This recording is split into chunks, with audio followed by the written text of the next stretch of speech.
ఉత్తరప్రదేశ్ ముఖ్యమంత్రి యోగి ఆదిత్యనాథ్ గారు దుర్గాదేవి పూజలో భాగంగా 9 మంది చిన్న వయసులో ఉన్న ఆడపిల్లల్ని దుర్గామాత స్వరూపంగా భావించి ఆడపిల్లల కాళ్ళుని ఆయన చేతులతో స్వయంగా కడిగి బొట్టు పెట్టి కొత్త వస్త్రాలు పెట్టి మెడలో దండ వేసి ఆయనే స్వయంగా భోజనం వడ్డించి వాళ్ళందరికీ హారతి ఇచ్చి గంట కొడుతూ అసలు ఒక మాటలో చెప్పాలంటే మనం దేవతని దుర్గమ్మ తల్లిని ఎలా అయితే పూజిస్తామో అలాగే మన యోగి గారు చేశారు.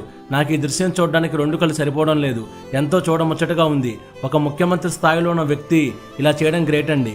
ఇంకా చెప్పాలంటే ఇది మన సనాతన ధర్మ గొప్పతనం.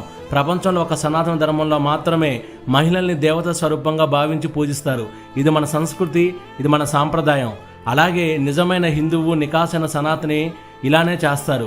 గర్వంగా చెప్తున్నా అండి, యోగి ఆదిత్యనాథ్ గారు నిజమైన సనాతని. దేశానికి సేవ చేయాలని, దేశం కోసం, ధర్మం కోసం అతి చిన్న వయసులో సన్యాసం తీసుకొని దేశం కోసం మాత్రమే జీవిస్తున్న గొప్ప వ్యక్తి మన యోగి ఆదిత్యనాథ్ గారు. జై శ్రీరామ్, జై హింద్.